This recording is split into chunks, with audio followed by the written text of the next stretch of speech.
ya kali ya. Tuh, ada. Masa temannya belum bisa duduk deh. Tuh, ada lucu ya, udah bisa. Coba deh, ya ampun, kasihan banget sih. Tapi anakku kan bukan anakmu. Iya tuh.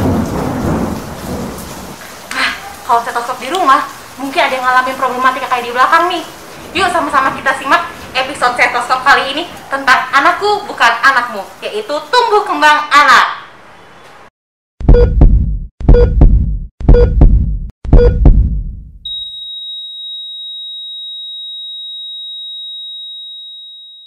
Hai kawan stetoskop semuanya, apa kabarnya nih? Sehat terus. Kali ini kita udah ada mainan-mainan nih di depan kita. Kali ini kita akan membahas materi yang menarik buat para ibu-ibu di rumah, buat para mom to be juga di rumah, yaitu materi kita hari ini adalah tumbuh kembang anak. Kali ini kita sudah kedatangan dokter yang kayaknya interest banget nih di bidang ini, dan juga pakarnya lah. Kita akan panggilkan, siapa lagi kalau bukan Dr. Prahesti Utami. Yeay! Halo, salam dulu dok. Oh ya, halo. Ibu-ibu, bapak-bapak yang di rumah ya. Ini kita panggilnya kawan stetoskop. Oh ya, jadi kawan stetoskop. Mau ibu-ibu, mau bapak-bapak tetap berasa muda. Karena tetap kawan stetoskop. Gitu.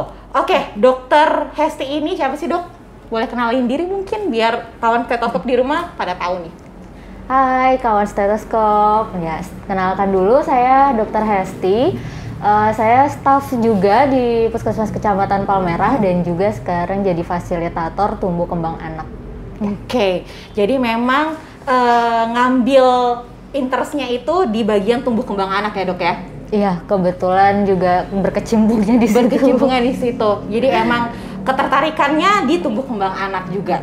Oke. Dokter Hesti, kita akan membahas beberapa isu yang beredar nih di luar sana mengenai tentang tumbuh kembang anak yang mungkin kawan stetoskop di rumah atau bapak-bapak ibu-ibu, karena sekarang spesial tumbuh kembang, pasti manggilnya juga bapak-bapak ibu-ibu yang di rumah pengen tahu lagi nih tentang tumbuh kembang anak.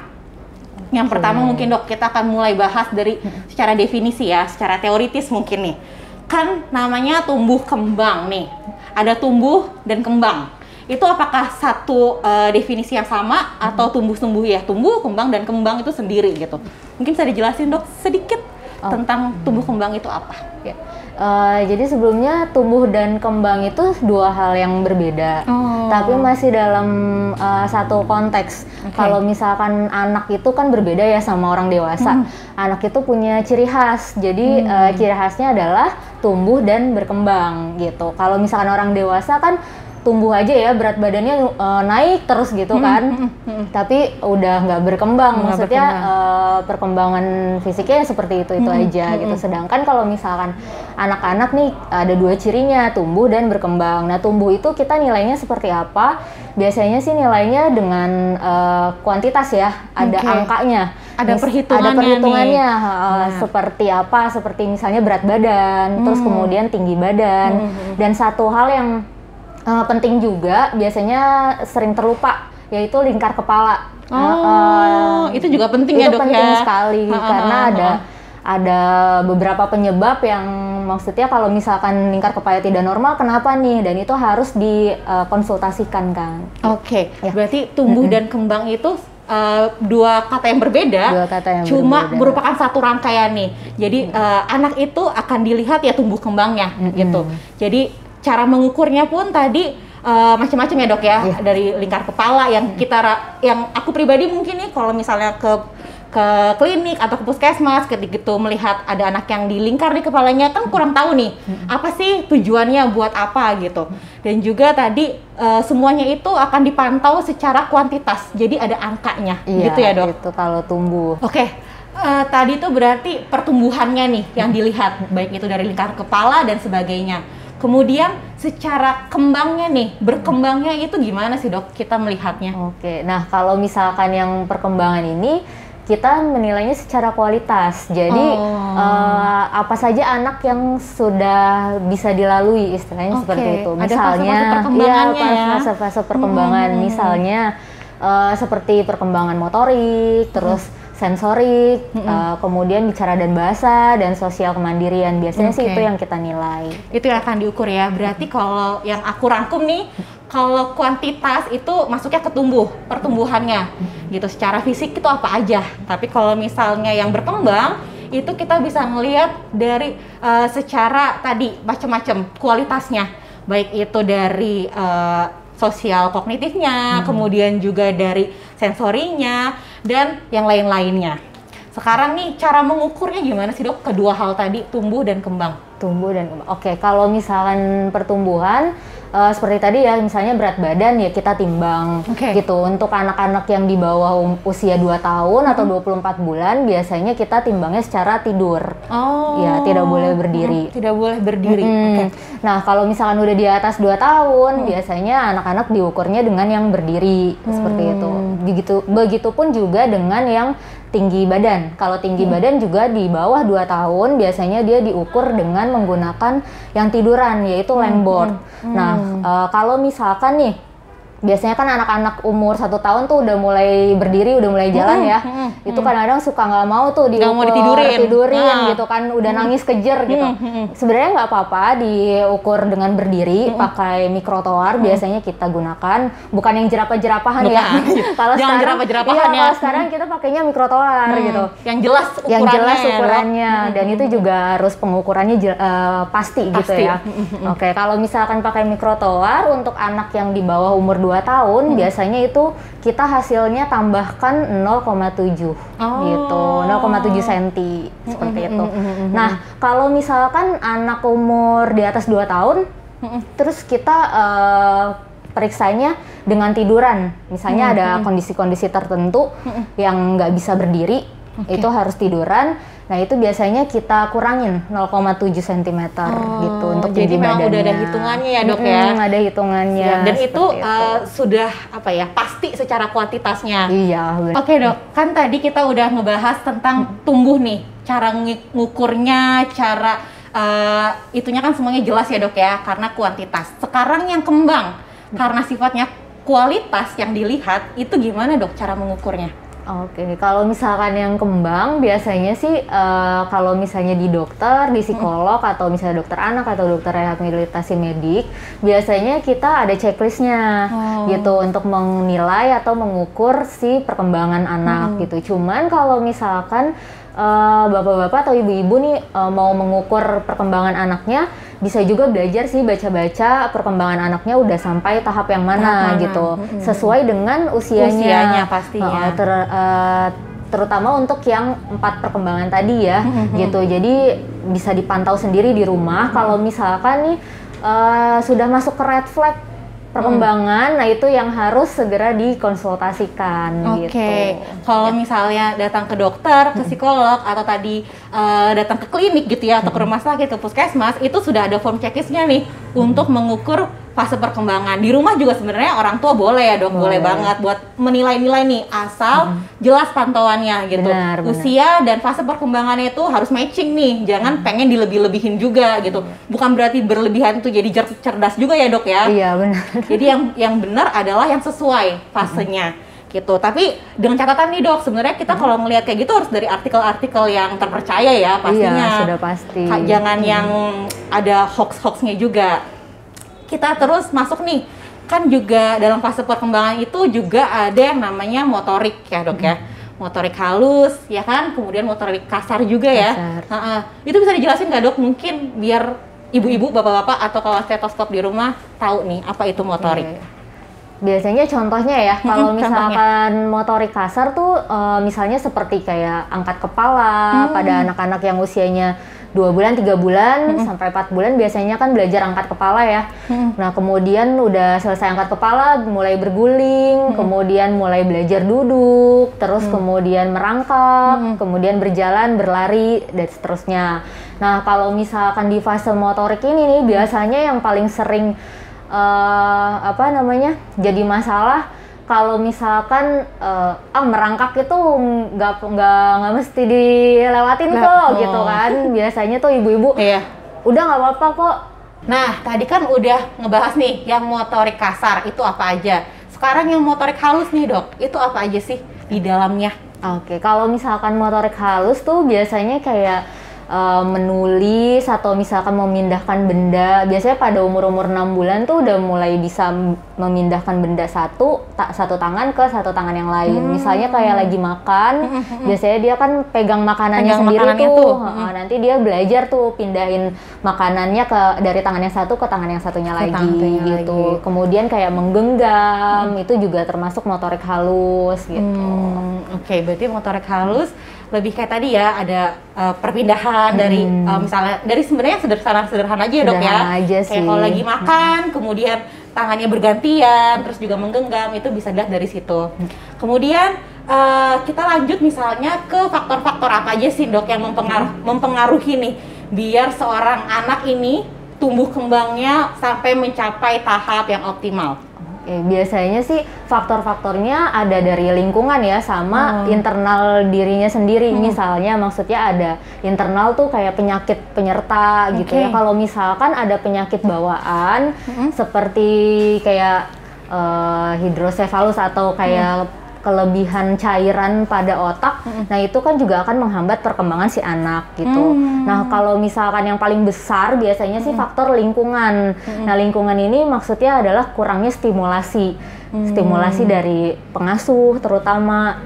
Pengasuh ini bukan cuma mbak aja, tapi bukan cuma nungguin ya dok ya. Nungguin aja, tapi termasuk orang tua juga, atau misalnya diasuhnya sama nenek. Nah itu juga pengaruh gitu. Makanya kalau misalkan kita screening tumbuh kembang nih, yang pengasuhnya siapa di rumah itu yang harus diajak. Kalau misalkan yang diasuhnya sama neneknya, tapi yang datang ibunya ngecek ibu bapaknya ya sama aja bohong, jadi nggak nyampe gitu.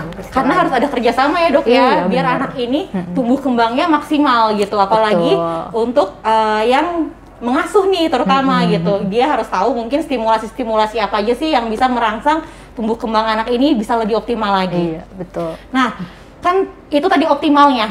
Sekarang gangguannya nih dok, gangguan tumbuh kembang yang paling umum banget terjadi itu biasanya apa aja dok? Gangguan yang paling umum sekali ya, biasanya tuh gangguan bicara dan bahasa. Itu sering banget terjadi pada anak bicara gitu. Misalnya nih 2 tahun belum bisa ngucapin dua kata dalam satu kalimat. Yang itu kan harusnya goalsnya udah bisa ya anak-anak. Tapi kadang-kadang orang tua nanti juga bisa kok gitu kan, nanti juga bisa kok, dulu bapaknya juga lama kok gak apa-apa gitu kan, biasanya kayak gitu. Nah, atau bandinginnya kakaknya biasanya. Kakaknya juga umur 3 tahun atau umur 4 tahun baru bisa lancar ngomong. Tapi sekarang udah SMA gitu ya, biasanya sih gitu. Iya, biasanya sih gitu. Makanya padahal kita nggak boleh banding-bandingin ya dok ya, tumbuh kembang itu masing-masing anak pasti punya keunikannya masing-masing. Dan punya deadline-nya juga berbeda-beda, tetapi harus tetap dipantau. Kalau misalkan sudah batasnya untuk dikonsultasi, ya segera konsultasi gitu ya. Yang penting sesuai fase perkembangan, itu yang penting ya dok ya. Kalau misalnya jangan acuan kakaknya kemarin sehat-sehat aja atau baik-baik aja, atau kemarin bapaknya kayak gitu, tapi nggak ada salahnya ya dok ya buat kita lebih optimal nih di anak yang saat ini mungkin sedang kita asuh. Nah, kalau misalnya setelah dinilai anak tersebut ternyata tumbuh kembangnya nggak optimal gitu, nggak sesuai dengan fase-fase perkembangan, apa sih dok yang harus dilakuin? Sebaiknya sih pertama harus konsultasi dulu ya ke ahli. Kalau misalkan tidak ada dokter spesialis terdekat di wilayah, itu boleh datang ke puskesmas. Sekarang kan di puskesmas juga sudah ada ya pelayanan poli tumbuh kembang gitu. Memang yang periksa dokter umum bisa, atau psikolog juga bisa, atau bidannya juga bisa yang sudah terlatih gitu. Nah, nanti di situ kita akan lakukan screening untuk anak tersebut. Misalnya motorik kasarnya sudah bisa ngapain aja, terus sosial kemandiriannya sudah bisa apa aja, kemudian bicara dan bahasanya juga. Nanti ada scoringnya, kemudian kita laporkan juga ke orang tua nih, anaknya sudah bisa sampai tahap ini, mana, iya, atau fase ini, yang bisa jadi pembelajaran buat mereka di rumah. Mungkin kita juga bakal ngasih tips-tipsnya ya dok ya, iya, gimana caranya mengedukasi gitu, menstimulasi biar sesuai tahapan gitu, mencapai yang optimal. Iya benar. Kalau gitu tadi juga sempat disinggung kan tentang nggak hanya motorik halus dan motorik kasarnya juga, tapi mungkin secara psikososialnya nih, tadi yang kemandirian itu ada tahapan-tahapan yang harus dilalui juga nggak sih dok? Oke, kalau misalkan sosial kemandirian nih biasanya yang jadi perhatian juga ya. Kalau misalkan anak 0 sampai 18 bulan kan biasanya tuh dia punya keyakinan, kepercayaan ya terhadap pengasuhnya gitu. Nah itu yang harus banget orang tua perhatikan. Jadi kalau misalkan usia 0 sampai 18 bulan itu mereka membangun kepercayaan terhadap pengasuhnya gitu. Jadi kalau misalkan yang mengasuh, kalau bisa yang memang dekat dengan dia gitu. Kalau yang membawa kenyamanan, benar. Rasa security-nya tuh dapat gitu. Betul, semakin gitu. Secure, anak pasti akan semakin percaya diri juga pastinya ya dok. Dan juga stimulasinya juga akan maksimal kalau misalkan si anak tersebut percaya. Misalnya kalau misalnya si anak dibohongin terus misalnya kalau misalkan lagi jangan main, nangis nanti mau dibeliin permen, padahal nggak dibeliin ya dok, sampai 5 hari berikutnya nggak dibeliin. Nah itu kan juga jadi jadi masalah gitu untuk anaknya nanti di kemudian harinya akan berpengaruh terhadap perkembangannya. Gitu. Memang ya fase-fase golden age di bawah usia 5 tahun nih, ini fase yang paling penting gitu. Sangat penting. Ini akan menjadi sesuatu akar kalau di kita ya ngomongnya, mungkin akar gimana dia tumbuh menjadi pribadi yang baik atau mungkin yang sebaliknya. Jadi memang fase-fase golden age nih buat pada kawan stetoskop di rumah atau ibu bapak di rumah harus banget diperhatikan. Betul. Nah perlu berarti adanya alur nih dok, misalnya untuk kita screening tadi ya kan, harus ke dokter atau ke psikolog juga buat konsultasi. Itu alur rujukannya gimana sih dok? Oke, seperti yang tadi sih, kalau misalkan kita lihat ya tanda-tandanya kok anaknya sepertinya ada yang terlambat ya untuk perkembangannya, kita bisa datang konsultasi ke puskesmas atau ke klinik atau ke rumah sakit besar yang ada fasilitas dokter anaknya mungkin. Nah itu juga bisa. Kalau misalkan untuk di tingkat puskesmas, biasanya kita konsultasinya di poli tumbuh kembang. Nanti kita akan screening, kemudian kalau sudah didapatkan hasilnya, jika sesuai, kita akan minta orang tuanya stimulasi lebih lanjut saja di rumah gitu. Nanti akan diberikan jadwal biasanya untuk kontrol selama biasanya sih 3 bulan lagi gitu. Biar ada tumbuh kembangnya tuh kelihatan ya dok ya. Tumbuh kembangnya kadang kelihatan. Orang tua kok lama banget karena kita butuh melihat prosesnya nih gitu. Nggak bisa cepat-cepat. Sesegera itu. Untuk berkembang itu memang butuh proses. Gitu.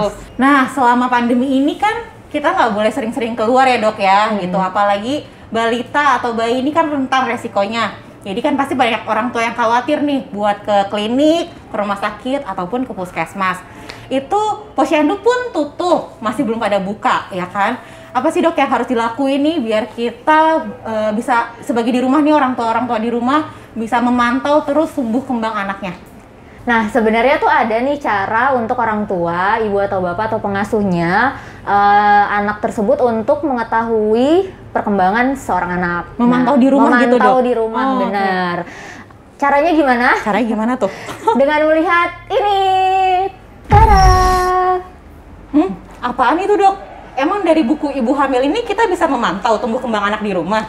Oh, jangan salah. Ini tuh selain buku hamil, juga buku untuk pemantauan tumbuh kembang anak. Nah, jadi di sini ada tuh semuanya. Kita bisa lihat di halaman yang untuk perkembangan anak. Nah, di sini nih, kita bisa monitor perkembangan anak kita di rumah gitu. Jadi buku pink ini istilahnya buku sakti kalau misalkan di puskesmas gitu. Selain itu juga kita bisa mantau pertumbuhan juga di sini. Nah, ini juga ada kayak resep-resep MPASI seperti itu. Resep itu juga MPASI bisa. Pun ada. Makanya yang di rumah kalau punya buku ini jangan cuma didiemin aja. Betul. Jangan cuma pas dibawa pas ke klinik atau ke puskesmas aja ya, Dok ya. Benar. Dibaca-baca. Dibaca-baca. Jadi nanti lengkap juga ya, Dok ya.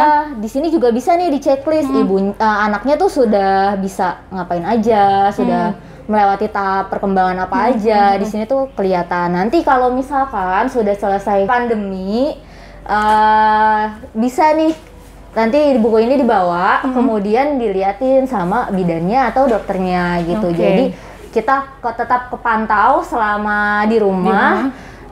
Kemudian kita tetap stimulasi si anak. Oke, berarti dengan buku ini orang tua di rumah juga bisa pakai jadi acuan ya dok ya, atau panduan. Nanti tinggal kalau mau kontrol bisa bawa ini lagi aja gitu. Jadi nggak usah khawatir harus sering-sering ke puskesmas juga. Betul. Ya dok ya. Nah juga kalau misalkan untuk menilai kurva berat badan dan tinggi badan ini juga bisa kita plot sendiri di sini, tapi sesuai misalnya umurnya berapa bulan, kemudian berat badannya berapa, nanti kita tandain di sini ya. Ditandain ya, dikasih titik. Nah nanti pertumbuhannya tuh naik atau enggak, sesuai atau enggak. Kalau misalkan sudah 2 bulan berturut-turut kemudian tidak naik gitu atau flat atau justru menurun, segera konsultasi. Walaupun sedang pandemi, segera konsultasi. Walaupun sedang pandemi ya, dan posyandu lagi nggak buka, langsung datang aja untuk konsultasi. Betul. Jadi penting banget nih di rumah, bukan berarti kita karena takut ke puskesmas dan posyandu tutup terus nggak ngapa-ngapain juga ya dok ya. Bener. Bukunya dibuka lagi, buku yang pink ini, buku sakti ini semuanya lengkap sampai ada MPASI pun gitu. Jadi tadi tumbuh dan kembangnya semuanya bisa terukur. Oke. Baiklah, kita sekarang masuk ke segmen yang terakhir. Jadi Dokter Hesti kalau mungkin udah nonton nih 2 episode sebelumnya, kita biasanya ada yang namanya segmen fakta atau hoax. Jadi di sini adalah isu-isu yang beredar di masyarakat yang kita akan temukan kebenarannya atau faktanya dari segmen ini. Ini biasanya keresahan-keresahan yang ada di masyarakat sih. Pastinya juga ini ada keresahan Bapak dan Ibu, orang tua di rumah sekalian. Kita masuk ya dok? Sudah siap? Nanti dokter cara mainnya cuma tinggal jawab fakta atau hoax. Dikasih penjelasan juga boleh. Oke? Sudah siap dok? Siap. Fakta atau hoax? Bayi atau balita tidak boleh memasukkan jari atau mainan ke dalam mulut. Hoax. Kenapa tuh dok? Kenapa? Karena sesuai dengan teori perkembangan psikoseksual juga kali ya, yang misalnya seperti ada fase oral, fase anal, seperti itu. Kalau misalkan memasukkan jari ke dalam mulut, itu kan normal untuk anak-anak usia 0 sampai 18 bulan. Karena kenapa? Dia masih fase oral, jadi mereka itu belajar melalui mulutnya. Jadi mau masukin jari, mau masukin mainan melalui mulutnya itu normal. Tapi yang penting dijaga kebersihannya. Nah itu dijaga kebersihannya, apalagi di masa pandemi gini ya dok ya. Jadi fase oral juga penting, makanya harus dilewati nih untuk naik ke fase-fase berikutnya. Betul. Selanjutnya, fakta atau hoax. Anak tidak perlu diperhatikan perkembangannya karena anak ada waktunya sendiri. Hoax. Hoax aja dok. Hoax mulu nih. Kenapa hoax dok? Kenapa? Karena di perkembangan sendiri kita ada yang namanya tadi red flag. Nah, red flag itu kita harus perhatikan nih. Kalau misalkan batas waktunya si anak kok belum ya lewat tahapan itu, berarti kan kita harus konsultasi dong, jangan didiemin aja. Nah, kita juga sebagai orang tua harus cari tahu kenapa nih anaknya nggak bisa ngelewatin fase itu atau tahapan itu gitu. Mungkin aja ada penyakit penyerta yang berbahaya, kan kita juga tidak tahu gitu. Berarti orang tua di rumah harus lebih cermat ya dok ya. Benar. Dan nggak usah malu nih. Kadang banyak yang malu juga buat datang meriksa, takut anaknya ada judgement tertentu gitu. Padahal sih nggak apa-apa, biar perkembangannya lebih optimal lagi. Oke. Fakta atau hoax? Anak yang tidak merangkak langsung berdiri adalah anak yang cerdas. Hoax, karena sebenarnya sih fase merangkak itu penting untuk seorang anak gitu, untuk koordinasi ototnya, otot kaki terutama, kemudian koordinasi otak kanan dan kiri gitu ya. Cuman memang ada penelitian yang sekitar 15% anak itu tidak mengalami fase merangkak tersebut gitu. Makanya sih kita sebagai tenaga kesehatan menyarankan agar orang tua itu tetap mengajari atau menstimulasi fase merangkak tersebut. Nah, kalau misalkan anaknya merayap aja dok, tidak merangkak gitu. Sebenarnya nggak apa-apa. Kalau merayap aja kan dia ada istilahnya bergerak maju ya. Ada pergerakannya. Merayap dan merangkak itu dalam satu fase bergerak maju. Jadi itu tidak masalah. Misal abis merayap dia langsung berdiri atau langsung merambat gitu ya, itu sebenarnya tidak apa-apa. Yang penting ada fase yang tadi bergerak maju gitu. Jadi ada fase-fase yang memang harus dilalui. Oke. Fakta atau hoax, memantau berat badan anak setiap bulan sangat penting. Fakta. Ini fakta dari dari 3 ada 1. Iya. Yang keempat nih, yang terakhir adalah fakta. Kenapa sih dok sepenting itu kita harus memantau berat badan anak? Kan mungkin kedengarannya sepele aja ya dok ya. Kenapa sepenting itu? Kalau misalkan untuk di bawah 24 bulan ya, memang setiap bulan kita pantau berat badannya karena kan masa golden age atau golden period atau 1000 hari pertama kehidupan itu sangat penting untuk perkembangan seorang anak, terutama perkembangan otaknya yang berjalan sebanyak 80% gitu istilahnya kalau misalkan di bawah 2 tahun. Makanya itu sangat-sangat kita pantau nutrisi, berat badan, perkembangan anak itu juga kita pantau. Tapi kalau misalkan untuk perkembangan kita pantaunya hanya 3 bulan sekali, tidak 1 bulan. Nggak usah per bulan ya, tapi yang jelas ada pantauannya. Betul. Gitu. Dan yang masa paling penting tadi fase golden age. Gitu. Jadi setiap fase golden age ini kita harus lalui setiap fasenya sesuai dengan tahap perkembangannya. Terima kasih banyak buat Dr. Hesti kesempatannya udah sharing sama kita. Semoga ini jadi insightful, pencerahan buat Bapak dan Ibu di rumah. Semoga Dr. Hesti juga sehat selalu. Amin. Yang di rumah juga, Mom and Dad, orang tua bisa terus memantau perkembangan anaknya. Baik, kalau saya tetap semuanya di rumah, kita ketemu lagi di episode selanjutnya ya. Kalau saya Stop, sehat terus. Jangan lupa pantau aku ya. Jangan lupa dipantau ya. Dah. Oke, yang tadi kan kita sudah bahas ya untuk pertumbuhan dan perkembangan tuh apa saja yang dinilai. Biasanya ada berat badan, tinggi badan, dan lingkar kepala. Nah untuk berat badan dan tumbuh kembang Untuk berat badan dan tinggi badan kan biasanya orang tua sudah pada tahu ya cara mengukurnya dan bagaimana cara mengukurnya seperti itu. Nah sedangkan yang sering terlewati ini adalah lingkar kepala nih. Biasanya masih agak jarang sih di rumah sakit yang memeriksakan lingkar kepala gitu. Nah lingkar kepala anak itu kenapa penting? Karena kita juga dapat mendeteksi misalnya ada penyakit bawaan dari bayinya juga itu sangat berpengaruh gitu. Nah caranya untuk mengukur lingkar kepala sendiri kita bisa pakai meteran ini, dan ini bayinya contohnya.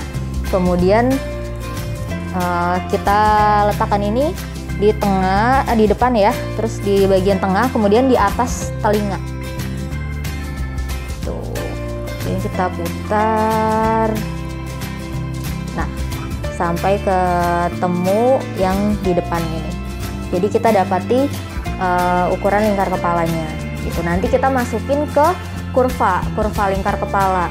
Kalau misalkan normal, berarti bayinya normal. Kalau misalkan di atas, namanya makrosefali, itu misalnya pada keadaan kayak hidrosefalus atau penumpukan cairan di kepala yang akan mendesak bagian otak dan juga akan mempengaruhi tumbuh kembang anak. Atau juga kalau misalkan anaknya ukuran lingkar kepalanya kecil atau mikrosefali, mungkin ada kelainan bawaan seperti itu. Nah, selain itu untuk pertumbuhan ada 3 komponen itu aja, dan yang lain kita ukurnya adalah perkembangan. Kalau misalnya untuk perkembangan tadi ada motorik kasar, motorik halus, kemudian sosialisasi kemandirian, dan juga bicara dan bahasa.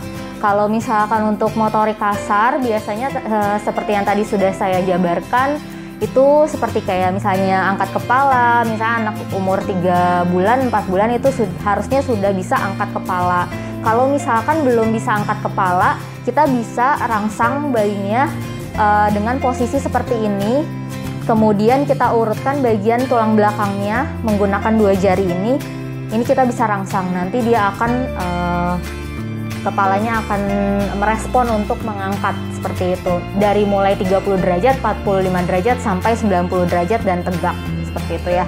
Kalau misalkan udah bisa kita latih lagi, misalnya untuk anak-anak yang belum bisa berguling, itu juga bisa kita istilahnya lakukan tummy time. Tummy time itu biasanya kita lakukan di bawah, tidak di tempat tidur, misalnya di bawah lantai dengan menggunakan alas seperti playmate bisa atau tikar juga bisa. Itu biasanya sekitar 5 menit sampai 10 menit itu kita lakukan supaya anaknya bisa belajar berguling gitu. Nanti kita bantu juga anaknya untuk dimiringkan, misalnya anaknya sedang terlentang, nanti kita bantukan miringkan gini gitu. Nanti dia biasanya sih akan bereaksi untuk terlengkup seperti itu. Nah, kalau misalkan setelah berguling atau misalnya setelah tengkurap, itu kita ajarin untuk duduk. Kalau misalkan anak umur 6 bulan atau 7 bulan anaknya belum bisa duduk, kita bisa rangsang seperti ini. Anaknya ditidurin, terus kita angkat tangannya, kemudian kita giniin. Nah, itu juga bisa kita latih setiap hari, biasanya sih pas anaknya lagi kondisi yang senang seperti itu ya. Atau kita misalnya kita tengkurapkan dulu, terus kita giniin, baru kita ke posisi duduk. Itu juga bisa. Oke, kalau misalkan nih anaknya belum bisa berdiri dari mulai duduk ke berdiri, seperti tadi sih misalnya kita kasih di sini, dia suruh duduk di bangku, terus kita dudukin anaknya, terus kita rangsang untuk dia berdiri kayak gini. Jadi dari bangku kita tarik anaknya untuk berdiri seperti itu. Oke, kalau misalkan untuk motorik halus, biasanya sih kita rangsang anaknya untuk memindahkan suatu benda dari tangan kiri ke tangan kanan atau sebaliknya. Misalnya lagi makan, kita pegang makanan atau finger food, biasanya kita latih makanan dari tangan kanan ke tangan kiri. Biasanya si anak sudah mulai respon ya untuk motorik halusnya. Terus biasanya apa aja yang bisa kita latih lagi? Untuk menumpuk balok. Untuk anak-anak usia 1 tahun biasanya dia sudah mulai belajar untuk menumpuk balok ya. Misalnya 2 balok atau 3 balok. Biasanya ini kita latih untuk anaknya gitu. Nanti seiring pertambahan usianya biasanya dia semakin tinggi bisa susunan baloknya. Oke, nah kalau misalkan untuk anak-anak juga nih untuk tes pendengaran biasanya dia respon atau enggak nih, itu kita juga bisa pakai mainan yang kerincing-kerincing. Atau misalnya tes penglihatan, kita juga bisa kasih dia mainan yang warnanya itu terang, warna merah, warna hitam, warna biru, itu yang warna-warna solid, itu bisa kita kasih ke anaknya untuk melatih rangsangan melihatnya dia. Gitu ya. Kalau misalkan untuk bola biasanya digunakan untuk anak-anak yang biasanya udah usia-usia 3 tahun, misalnya melempar bola atau untuk menendang bola, itu biasanya kita gunakan bola ini. Untuk bicara bahasa, biasanya kita rangsangnya itu dengan membacakan buku atau bernyanyi, jangan dikasih screen time atau gadget. Biasanya sih kita lakukannya bernyanyi atau bercerita, atau kita ajak ngobrol terus anaknya. Gitu. Untuk sosialisasi kemandirian biasanya sih respon terhadap pengasuhnya. Jadi misalnya kita ajak ngomong terus anaknya gitu ya. Terus kita ajak interaksi. Kalau misalkan dia masih bayi, biasanya kita tatap matanya untuk kita ajak ngobrol, biasanya seperti itu.